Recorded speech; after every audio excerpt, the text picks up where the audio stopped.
Congo zaya vovandinga mukitwa dibeto sitwanunga umoni nzoniko ya vovandinga tulonga bana beto kikongwe.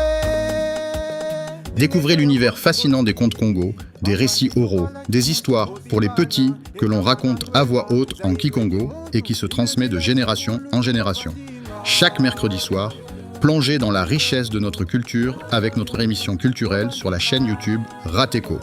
Ne manquez pas cette célébration de notre patrimoine. Rejoignez-nous pour un voyage inoubliable dans le cœur de la tradition Congo. Kiambote keno batata yeba mama matoko izindumba mono yikimfumu nsimba mwana kalungani mbamba ntekola bamba mpaka sa imfumu kwa nizina uno yilumbu kiantete ya nzonzolo eto nzonzolo sadi émission donc